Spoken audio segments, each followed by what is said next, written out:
The move coming after Sharpe, of course, the Hall of Fame tight end, settled a lawsuit accusing him of sexual assault and battery. He has previously denied the allegations against him, and he hasn't been on the air since April. NBC News is out to Sharpe and his attorney for comment, although we haven't heard back. Just saying, it's a crazy time. You can't afford not to like black people. You don't like black people enough, you could become one yourself. I'm not the only black man with a bunch of mug shots. Right. It's them young ones that come. Yes, that'll do what you want. Yeah. Ain't nobody gonna tell me I'm independent. I pay my bills. Right. I pay the cost to be the boss. You the boss by yourself. He had everything: reach, momentum, and the kind of influence most people can only dream about. Then, across a single news cycle, the ground shifted. Deals that looked untouchable started wobbling. Fans rewrote their opinions in real time. And somewhere in that noise, an old warning from a guest interview started to sound less like a joke and more like a forecast. What actually happened to Shannon Sharpe? What did it cost? And is this the end of a media empire? Or the uncomfortable pivot before a rebuild? Let's pull it apart. People remember the punchline, but they rarely sit with the premise. On Club Shay Shay, comedian Katt Williams looked straight at the camera and spelled out something brutal about fame. They white women are as great as any other women. But I'm not gonna act like I'm not scared of them. I have a reason to be scared. You could be Kang the Conqueror, and they could take your rabbit ass down in 2 weekends. He wasn't preaching morality. He was describing velocity, the way attention multiplies risk. Katt framed it the way only comics can. Half laugh, half lesson. A story about how power doesn't insulate you when the wrong rumor meets the right timing. Back then, it landed as a spicy moment. Later, people replayed the clip and called it a warning shot. It's funny how the internet uses rewind to predict the future. But that was only the first domino. The real storm arrived with paperwork. A civil lawsuit, serious accusations, heavy language, headlines designed to stop your scroll. The plaintiff was model Gabriela Zuniga. The terms were the kind that brands flinch at. Essay allegations, disputed accounts, the kind of claims that trigger crisis teams before they hit the public. No criminal conviction here, but in modern media you don't need a courtroom to lose a weekend. Reports say the case moved quickly from denial to a confidential settlement, the kind of agreement that says, "We're done here," without anyone saying "I did it." Settlements aren't guilt, they're strategy. They're a pause button when the noise costs more than the fight. And yet, in the court of public opinion, a settlement can feel like a headline carved in stone. The filing didn't end the story, it started the stampede. Networks don't run on vibes, they run on risk matrices. As the civil case dominated timelines, coverage turned to the broadcast seat itself. One day, there was a high-profile platform under the biggest sports umbrella in the world, ESPN, owned by Disney. Shortly after, reports said that relationship with Shannon Sharpe was over. Some outlets framed it as a parting of ways, others as a cut. Either way, the chair went empty. What twisted the knife for fans wasn't just the split, it was the timing. Shannon went on Nightcap and talked about family, about a milestone weekend that should have been about his brother, Sterling Sharpe, about asking, unsuccessfully, for the news to wait so the spotlight could stay where it belonged. Gratitude, regret, a public apology to the older brother who'd basically been his hero. It was raw, human, and it didn't change the bottom line. And the timing made the fallout even messier. Money is loud. Potential money is louder. Before the suit, the talk was expansion, multiple shows under one roof, syndication, a slate that turned a personality into a platform. The catalog was deep: Club Shay Shay, Nightcap with Chad Johnson, and other projects under Shay Shay Media. And because the internet is the internet, the conversation didn't stop with contracts. Fans went after what felt like contradictions. Old comments about family budgets resurfaced and got stitched next to new claims about private spending, some from anonymous accounts, some allegedly from leaks. The framing was ruthless. Not just, did he do it, but, is this who he is? The word people threw around wasn't crime, it was character. Hypocrisy is the ultimate algorithm bait. It invites receipts, screen grabs, screenshots of screenshots with arrows and circles. To be clear, social posts aren't court documents. But in a world where perception spreads faster than proof, the snarky side-by-side is a lethal format.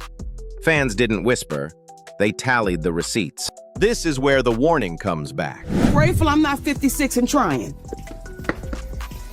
Are you trying to say what you trying to say? I'm looking right at you. I know you looking at me. I ain't backing down. You better take your old ass and get somebody to love you. Katt Williams' bit and Monique's blunt advice only hit hard when they feel earned by hindsight. In earlier sit-downs, guests hinted that power moves loud and relationships can be minefields, especially when clout and youth and access collide. None of it was a blanket statement. All of it lived in the gray. It wasn't about demonizing anyone.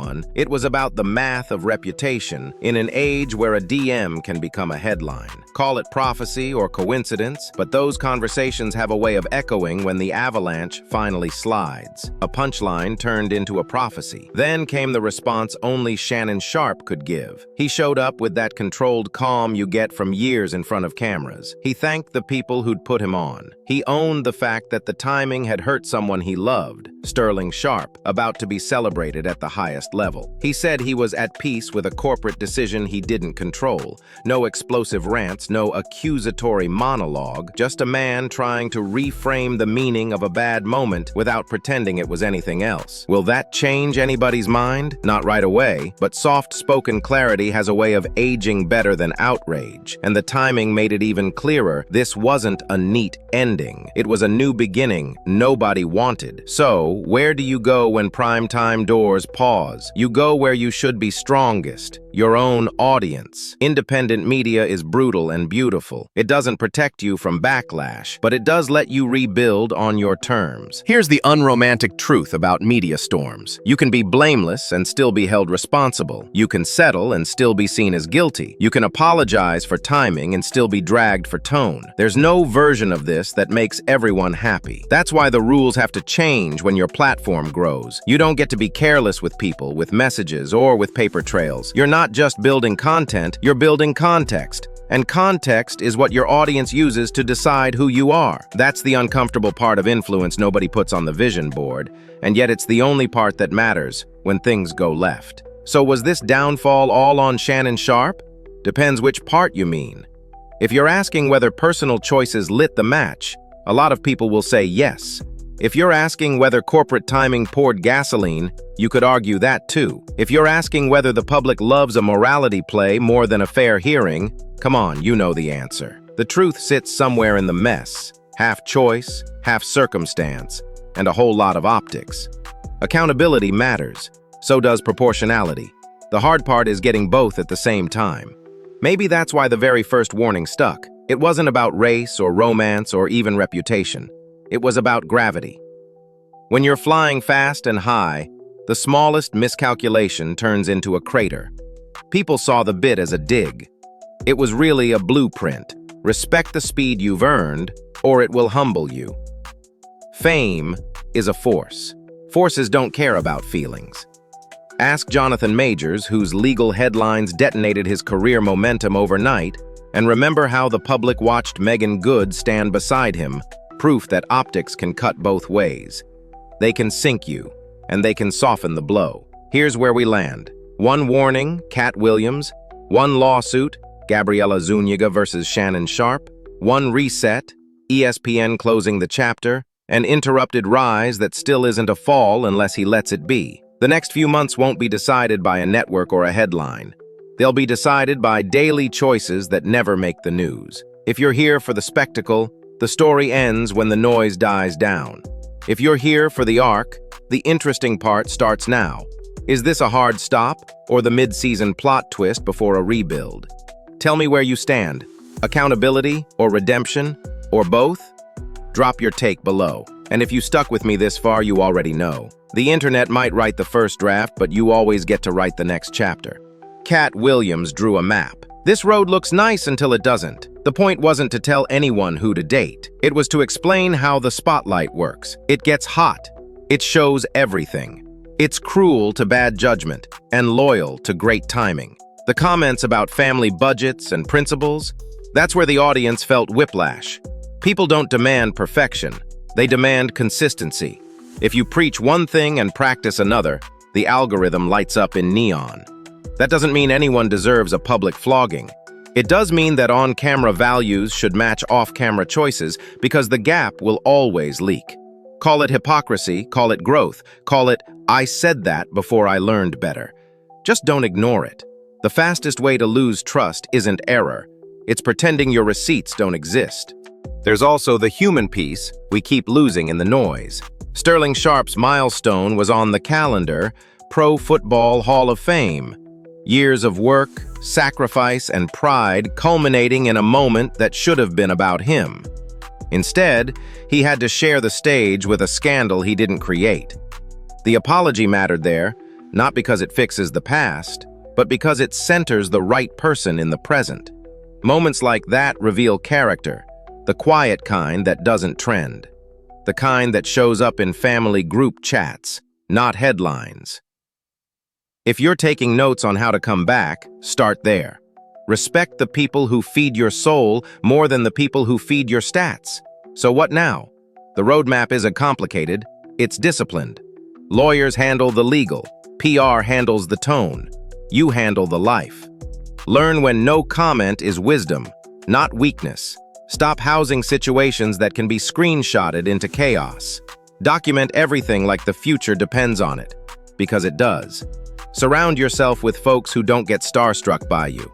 If they can't tell you you're messing up, they can't sit close. Rebuild on principle, not pressure. And remember, the next time you trend, make sure it's for the work. When you show your work, people don't have to guess. The truth is, none of us are qualified to be judge and jury with half the facts. What we are qualified to do is decide what we want from our public figures, growth or perfection. The public can keep pressure on without pretending to be a court. The person at the center can own the parts that are his. The rest will play out where it should, across time, not timelines. It's easy to say the story's over. It isn't. Careers don't end with a settlement or a staffing change. They end when the person behind the mic gives up. That's not what this feels like. This feels like a pivot none of us asked for, forced by headlines nobody wanted to read. That doesn't make it noble, it just makes it real. And in a media world full of characters and arcs, real is still the rarest plot twist. If you made it here, you probably have thoughts. Was the fallout fair? Did ESPN move too fast? Should settlements speak louder than statements? Drop your take, but keep it human. This isn't a scoreboard, it's a life. Accountability matters. So does grace. Somewhere between the two is a path back to a version of influence that's quieter, wiser, and way harder to shake. Maybe that's the real warning buried in that old joke. Don't mistake applause for armor. It sounds good, it doesn't protect you. One warning, one lawsuit, one reset. The chapter closes here, not with a slam but with a hinge. Now the door swings the other way. Whether Shannon Sharpe walks through with better judgment is the only part anyone can control from here. I'm watching the same way you are. Not for gossip, for growth. If that's you too, hit the comments and tell me what redemption should look like. And if you came for a wreck, it's cool. Stick around. You might end up staying for the rebuild.